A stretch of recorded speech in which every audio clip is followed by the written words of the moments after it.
Bienvenidos a la lección número 33 de Teología Moral Especial. Trataremos en esta clase la conclusión de la bioética. Esta bioética que la hemos dividido en 3 lecciones, la 31, la 32 y esta lección 33, para concluir un poco lo que es el tema de la bioética. Oremos. Del Salmo 34. Bendigo al Señor en todo momento, su alabanza está siempre en mi boca. Mi ser se gloría en el Señor, que los humildes lo oigan y se alegren. Engrandezcan conmigo al Señor, ensalcemos juntos su nombre. Busqué al Señor y Él me respondió. Me libró de todos mis temores. Gloria al Padre, y al Hijo, y al Espíritu Santo, como era en el principio, ahora y siempre, por los siglos de los siglos. Amén. Padre nuestro que estás en el cielo, santificado sea tu nombre. Venga a nosotros tu reino, hágase tu voluntad en la tierra como en el cielo.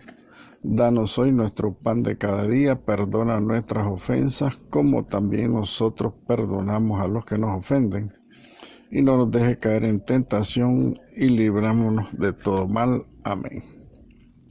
Bien, queridos hermanos, en la última lección hablábamos un poco del esquema al que la bioética sigue en el estudio de la ética de la vida humana, y siguiendo con el fin más bien, ¿verdad?, de atender los graves problemas éticos que se relacionan con la vida humana, y con el fin de seguir un orden lógico sobre este tema y que nos ayude y nos facilite el aprendizaje, reducimos a 3 grandes bloques esta asignatura de la bioética. Son los temas relacionados con el inicio de la vida, con los problemas que entrañan la conservación de la vida, y tercero, de las cuestiones que se suscitan al momento de su difusión o de su acabamiento o de la eliminación de la vida humana. Son 3 graves problemas porque nadie tiene derecho a manipular el inicio de la vida.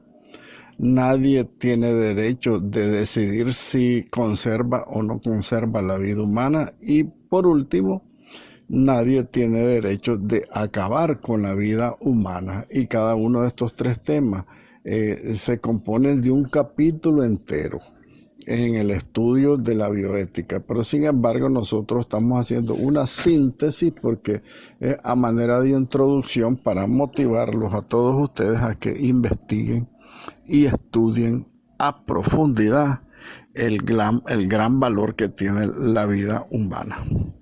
Bien, comencemos con el primero, el comienzo de la vida humana. Para los que me siguen con el material que les envié en la página 28, el comienzo de la vida humana. En este primer apartado se estudia en la bioética como tema previo el respeto al poder generador de vida del hombre y de la mujer. O sea, que el hombre y la mujer unidos en matrimonio tienen la bendición de Dios y el poder para generar vida según el plan de Dios. Cuando en el Génesis le dijo al hombre y a la mujer, el hombre dejará a su padre y su madre y se unirá a su mujer. También le dice al hombre y a la mujer, pueblen la tierra y sean fecundos. En primer lugar, pues significa que estamos llamados a producir vida a través de la unión sexual del marido y la esposa dentro del matrimonio, para poblar la tierra con seres humanos que son queridos por Dios.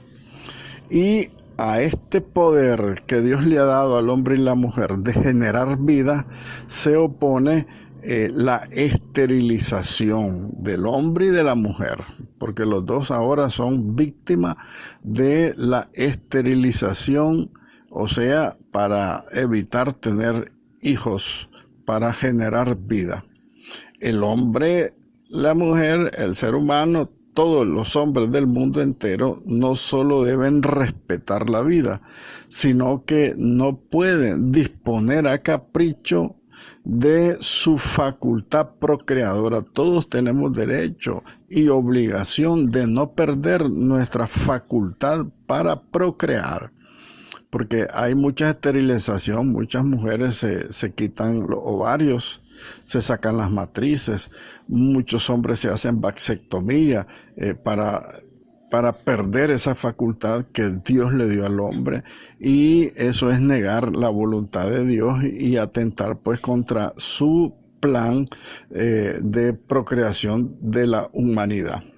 Entonces, seguidamente en este mismo tema, la bioética se ocupa de la atención concreta de propagar la vida, y que es un capítulo nuevo en el tema, ¿verdad?, de las modernas técnicas de inseminación artificial y de los diversos problemas que da a lugar la biogenética.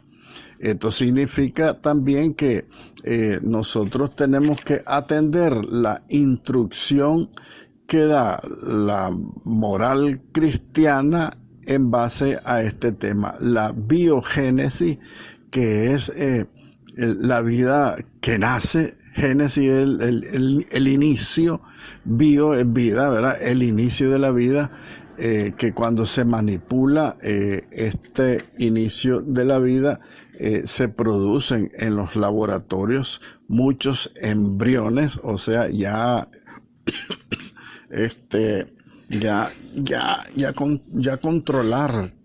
querer controlar la vida humana a través del laboratorio, y fecundan muchos óvulos femeninos.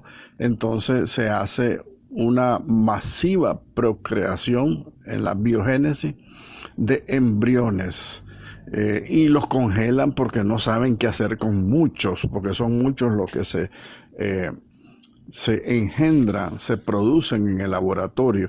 Entonces, por eso viene el gran mal que le llamamos la eugénesis, que es la eliminación de estos embriones congelados que no van a servir, que no los van a utilizar para ningún fin que se proponen con esta manipulación de las nuevas técnicas de la producción de la vida en los laboratorios. Entonces, ese es un nuevo problema de las técnicas de inseminación artificial y de los diversos problemas que da a lugar, entonces decíamos, esa biogénesis, ¿verdad? O biogenética, o sea, la manipulación de la vida en los laboratorios. Eso significa la palabra biogenética. Finalmente, en este mismo apartado del origen de la vida, la ética se ocupa de la obligación que tenemos todos los seres humanos de respetar la vida concebida y aún no nacida. Incluso entonces dice la Iglesia que tenemos la obligación, los laboratorios tienen la obligación de conservar y respetar la vida que se ha engendrado incluso en los laboratorios, en los tubos de ensayo. Hay obligación de respetar esa vida. Claro que se le falta el respeto a la vida en el primer instante que se congelan, pues ya eso es un grave delito, porque atenta pues contra la dignidad de esos embriones que son seres humanos ya engendrados. Entonces se estudia en la ética entonces y se ocupa la ética de esa obligación que tenemos todos de respetar la vida concebida y aún no nacida. Y a este deber, a esta obligación de los seres humanos se opone totalmente el aborto y la eugénesis, le decía yo, o sea que es la eliminación de los embriones congelados. A eso se le llama eugénesis. Eugénesis es la selección de cuáles son los embriones que vamos a utilizar y cuáles son los que vamos a eliminar. Eso se llama eugénesis, que también es una forma de eliminar la vida. Y por supuesto también el mal del aborto, que hay que buscar y rogar a Dios que sea eliminado de la faz de la tierra, porque es uno de los males que está destruyendo la humanidad. Bien, segundo apartado. Les decía yo que estos tres temas, ¿verdad? El inicio de la vida, la conservación de la vida y el fin de la vida son tres grandes temas, son tres grandes capítulos que no los podemos abarcar, que sin embargo, pues estamos haciendo una reseña. El segundo tema, la conservación de la vida. La dignidad de la existencia de cada uno de los seres humanos toma origen de la fuerza creadora de los padres, de sus padres, pero también tenemos que estar claro que solo Dios es dueño absoluto de la vida humana. Esa vida humana engendrada y nacida. Solo Dios es dueño de la vida. Por eso hay que conservar la vida, dice un capítulo aparte entonces de la bioética. Conservar la vida es una obligación de todos. Y esta es la razón de que el hombre no puede disponer a capricho de la misma vida de los seres humanos, sus hermanos, ¿verdad? Aunque le nieguen pues el derecho a llamar las personas, seres humanos, a esos embriones congelados. Bien, entonces hay una obligación de respetar y no disponer a capricho de la vida humana. Aunque sí al ser humano, a los laboratorios, a los médicos, a la ciencia, a la medicina y a la biología le incumbe el grave deber de conservar y cuidar la vida humana. El médico estudia para ser médico, para salvar vidas, no para matar o para eliminar. Este derecho debe de oponerse el homicidio, a este derecho de conservar la vida. Se opone el homicidio, el aborto y tantas formas de eliminación de vida, ¿verdad? Que hay muchos nombres que podemos mencionar. Incluso la condenación a muerte, la pena de muerte, no está justificada. Es una acción inmoral, aunque la apruebe el Estado. Ya vamos a hablar de eso. Asimismo, entonces, cada día se discute con mayor rigor si el Estado puede disponer de la vida de su súbdito o no, de forma que se justifique la pena de muerte. Entonces, hay un tema que está puesto en el debate de que si el Estado tiene la potestad de quitar la vida. La pena de muerte es una ley inicua que está en contra del plan de Dios, que es el único dueño absoluto de la vida humana. Nadie puede quitarle la vida a nadie. Entonces, la pena de muerte aún está en discusión, es un gran debate. Incluso el Papa Benedicto, el Papa Juan Pablo II, el Papa Francisco, cuando se han dado cuenta que quieren asesinar con la pena de muerte o desconectar a un enfermo del oxígeno para que se muera, ellos siempre han llamado a que no lo hagan, a que no asesinen, a que no maten, porque la Iglesia siempre ha estado en contra del crimen, del homicidio, la pena de muerte, el aborto, todo eso la Iglesia siempre ha estado en contra. Igualmente, también tenemos que decir que pesa sobre el hombre la obligación de defender la vida contra el injusto agresor. Hay un gran debate también contra esa invasión que se está dando en Ucrania hoy por hoy, de que es justo que los ucranianos se defiendan. Moralmente tienen todo el derecho de defender su vida misma, porque con la guerra y con las invasiones lo que se trata es de matar lo más gente que se pueda, y ese es el vencedor según el criterio humano. Pero según el criterio de la Iglesia, en la guerra no hay ni vencedores ni vencidos. Todos somos víctimas del mal de la guerra.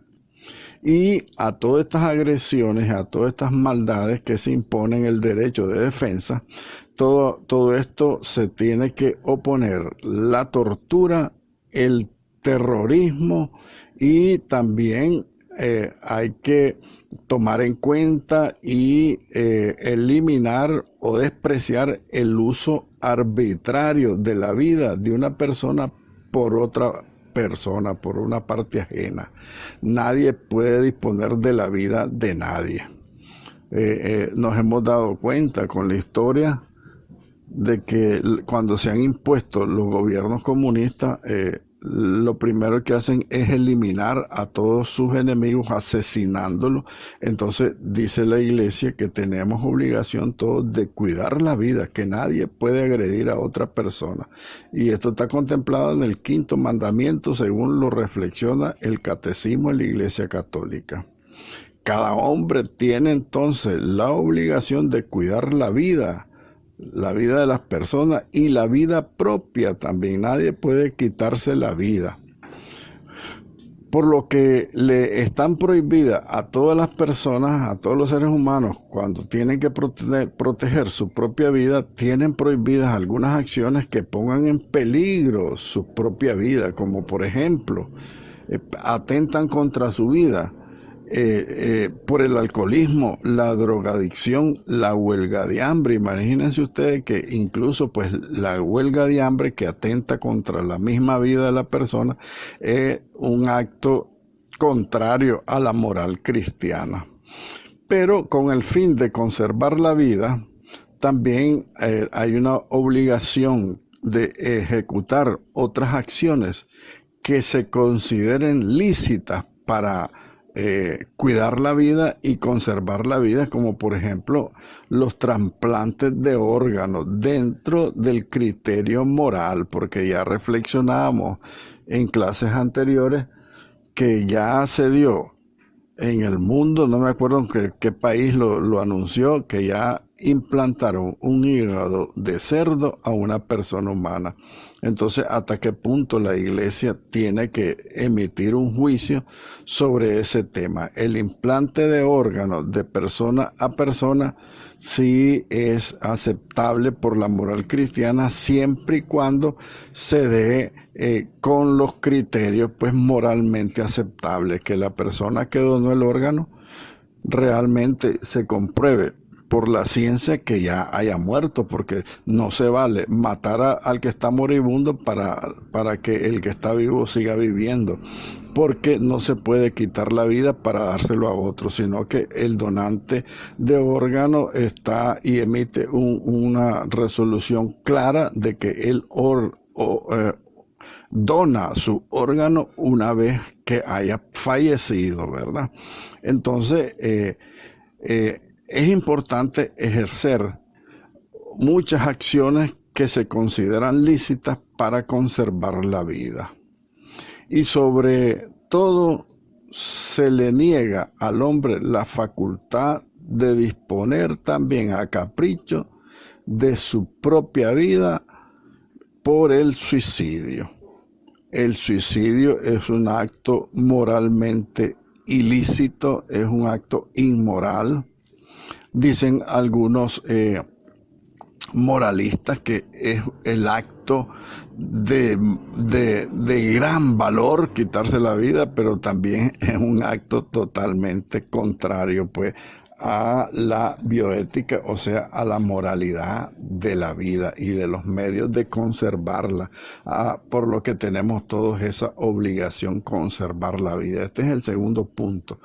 El primer punto, el inicio de la vida. Segundo punto, conservación de la vida. Y todo esto lleva todo un capítulo dentro de la moral cristiana, de la ética, de la bioética, en la conservación, en el tema de la conservación de la vida. Y un tercer capítulo amplísimo, pero que también lo estamos reduciendo por fines de pedagogía, para incitarlos a ustedes a la investigación y a la lectura en el Catecismo de la Iglesia Católica del 5º mandamiento, el no matarás. Está incluida toda la experiencia de la bioética, todo está metido en el quinto mandamiento. Bien, veamos entonces el tercer capítulo, digámoslo así. El final de la vida. La existencia terrena del hombre no es eterna, eso estamos clarísimos. Aquí en la tierra ningún ser humano es eterno. Y por lo tanto, la vida también está sometida a las limitaciones normales de la naturaleza humana que ocasionan la enfermedad y que se concluye con la muerte. Todos dejaremos este mundo el día que nos muramos. Esa es una ley de Dios que estamos claros que así es. Entonces, de aquí, de esto se originan una serie de circunstancias que son objeto del estudio de la ética cristiana. El fin de la vida es un tema amplísimo que es preocupación de la bioética. A este respecto, además del cuidado de la salud y de la atención al paciente durante la enfermedad, el hombre tiene derecho a una muerte digna, pero no como la refieren los que abogan por la eutanasia. La muerte digna es matarlos con una inyección que no se den cuenta que se murieron, ¿verdad? A eso le llaman muerte digna hoy por hoy, pero la bioética dice que el hombre tiene derecho a una muerte digna, a morir en cuanto Dios disponga de su vida, no otro hombre disponga de su vida. Igualmente se deben atender a todos estos diversos problemas que se dan cita en la vida de los enfermos, como por ejemplo los medios extraordinarios, desproporcionados, ¿verdad?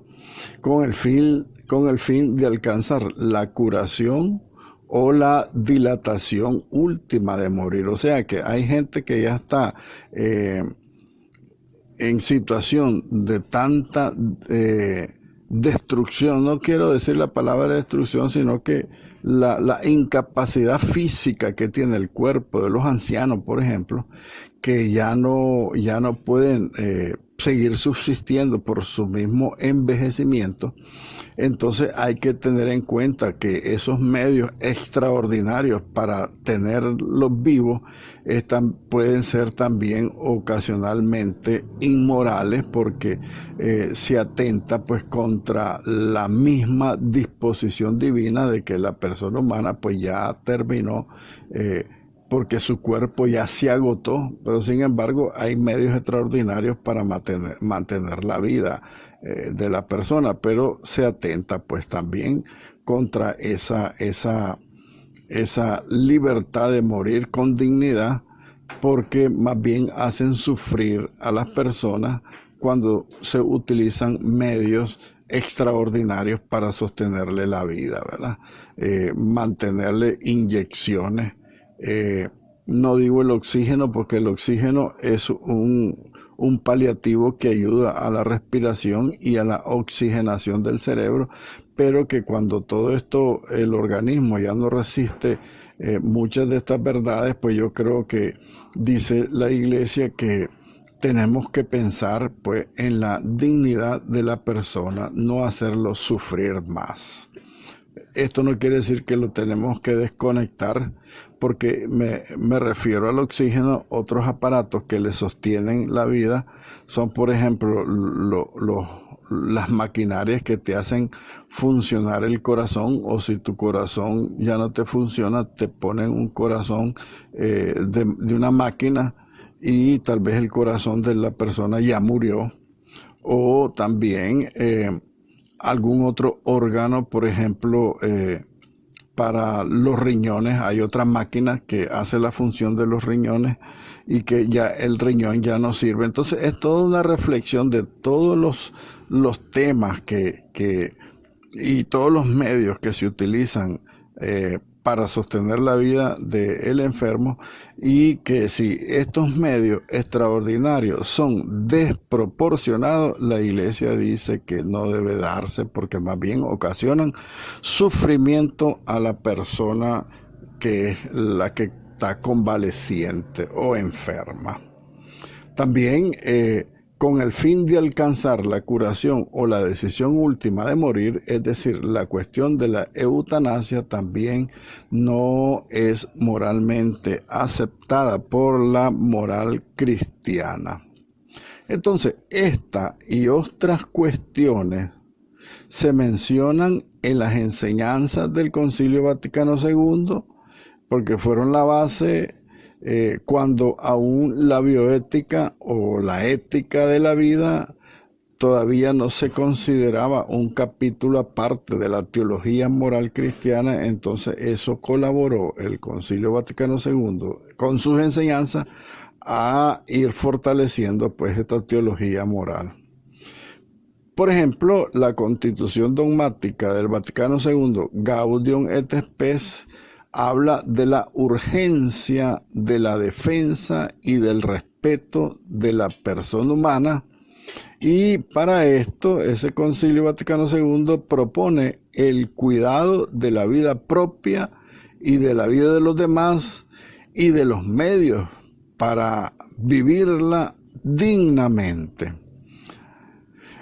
A toda esta actitud moral que enseña el Concilio Vaticano II, la Gaudium et Spes y la bioética, se opone cualquier situación que haga imposible este fin de cuidar la vida y que la persona la viva de una manera digna.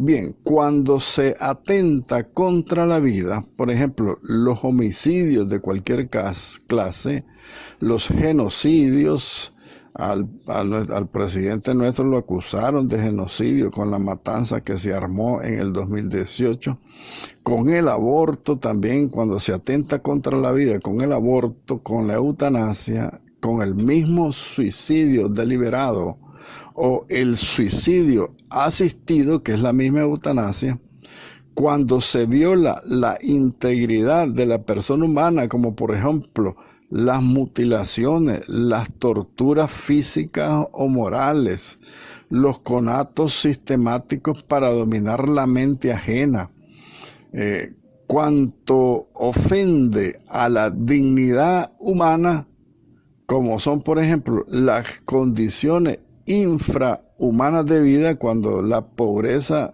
de los países llega a la profunda miseria, cuando se dan las detenciones arbitrarias por problemas políticos, cuando se dan las deportaciones de Estados Unidos y de Europa son inmorales, la esclavitud, la prostitución, las trata de blancas, las trata de jóvenes para la prostitución, todas estas prácticas y otras muchas más parecidas a estas, son en sí mismas, son prácticas infames, son inhumanas, son degradantes porque degradan la civilización humana y deshonran más a sus autores que a sus víctimas, y son totalmente contrarias al honor que le debemos a la persona humana y mucho más, porque atentan contra el honor del Creador, se atenta contra la disposición de engendrar vida que tiene Dios. Entonces se atenta contra el honor de Dios mismo. Algunas de estas materias que estamos tratando en el campo de la ética teológica y otras que están contenidas en los manuales clásicos de teología moral, en todos ellos se estudian en el quinto mandamiento del Decálogo, que ya se les refería, que están en la Sagrada Escritura, en el libro del Éxodo, pero que están ampliadas en el Nuevo Testamento y mucho más ampliadas en el Catecismo de la Iglesia Católica. El quinto precepto del Decálogo, en aquellos autores que seguían el esquema de los mandamientos o eran parte de las virtudes de la justicia y de la caridad. Fíjense que todos estos temas abarcan el derecho a la vida, la conservación de la vida y la muerte digna.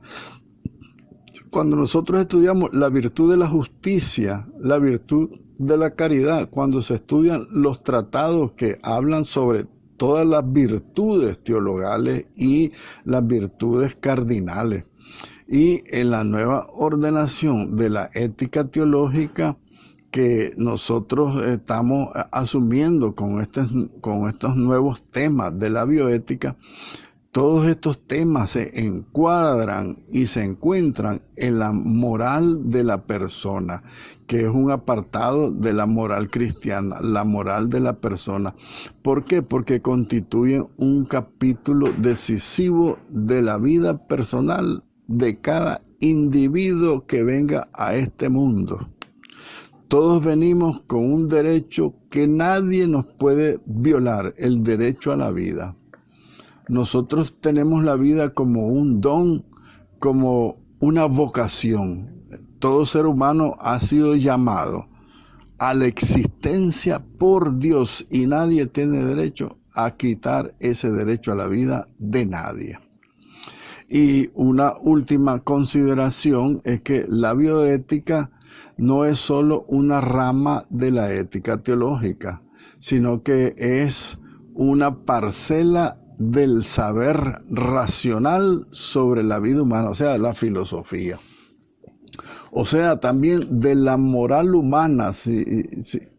Tendríamos que quitarle la palabra teológica para que entendamos que como seres humanos, como persona humana, tenemos con nuestra capacidad y nuestro uso de razón, debemos saber y conocer pues toda la moralidad de la persona humana y de la vida humana. De aquí entonces es importante que tiene que adquirirse en la ética civil, en la ley civil, en la moral civil. Por lo que la Iglesia debe reclamar con todos los ciudadanos de los gobernantes que legislen de forma tal que la vida humana, desde su origen, su sostenimiento hasta su muerte, reciban por parte del Estado la protección que merece. Ahí no se puede objetar nada porque tienen obligación los hacedores de las leyes civiles basarse en la ley natural, que es la dignidad de la persona humana, hacer el bien y evitar el mal. Pero por supuesto que no siempre estas leyes se adecúan y se adaptan al mensaje moral cristiano, a la ley de Dios, a la ley natural, a la ley humana. De aquí que la bioética, como un saber teológico y cristiano, tiene también el derecho de juzgar de la legitimidad de estas leyes civiles.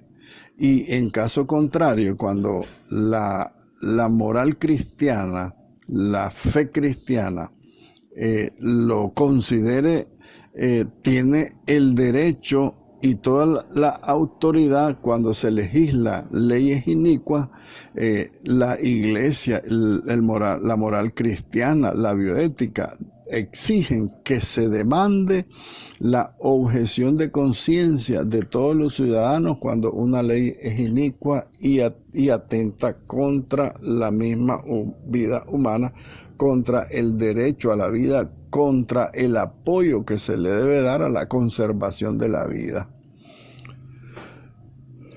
Gloria al Padre, al Hijo y al Espíritu Santo, como era en el principio, ahora y siempre, por los siglos de los siglos. Amén.